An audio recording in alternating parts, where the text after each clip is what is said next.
Hey Denise, so this is my video in response to your questions. It's interesting, I didn't think about it that way, the videos, is specifically in reference to seeing how Miley Cyrus's performance in relationship to Butler's arguments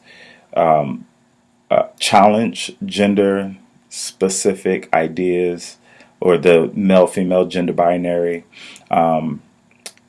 especially when you add in things like, crotch grabbing of Michael Jackson or even Elvis Presley, which is my ad from years before. I guess so I totally see it. So nothing that I'm about to say is contrary to your point of view. Actually, I totally see that as a valid argument. I think framing from my perspective, what I was seeing is that binary is already constructed in order for us to see how Miley Cyrus is breaking the binary or how dance breaks that binary between male and female. There had to be already preconceived notions and ideas about what male characteristics are and female characteristics are in order for there to be someone that uses power or their gender or sex in order to combat that those ideas, rather than just being and doing whatever.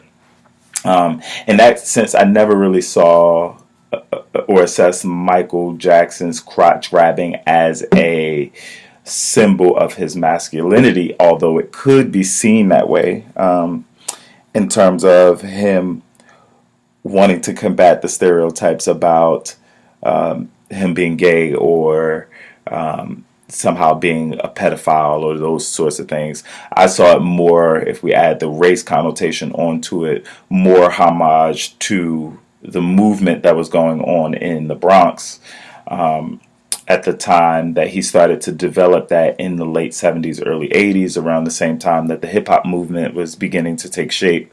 And I'm citing his use of things like, those certain spins or the moonwalk, which are direct derivatives from the things that were going on in the Bronx. But all of that to say that those two come out of the information about what male-specific movements are or behaviors are and what female-specific movements and behaviors are, which leads me to believe in Butler's arguments that there is a social construction of the mind about what those things are. And so when I'm watching the VMA performance of Miley, I see that she's influenced by what society has said males and females should do. And when I add it into the context of the words, especially as we start reading Derrida, and Derrida for next week's assignment says things like, context is important, right? In order to make the understanding or to understand what is being said or what is to be understood. I think that when I watch the Miley Cyrus performance, I'm not necessarily watching her in relationship to the music combat stereotypical norms of gender, but in fact just perpetuate them, and not in a negative sense, but it reveals what she believes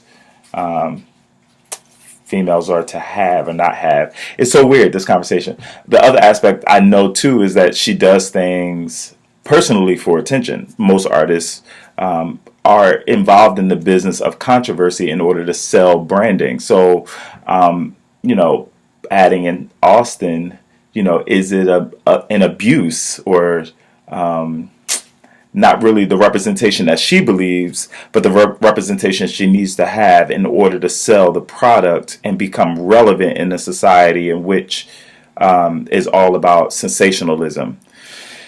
Those are my thoughts. I'm sorry it's not really clear, but this is a murky subject. But I totally hear you. But yeah, so this is in response to your notes on my page as well as to the things that you wrote, especially about Michael Jackson and how you saw those, and Robin Thicke.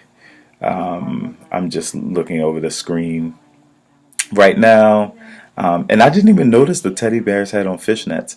Maybe that says something about what my eyes go to. My biopsychosocial experience in the world has led me to have certain subjectivities that I see things and don't see other things. Cool. Anyway, hope you're well. Talk to you later. Bye.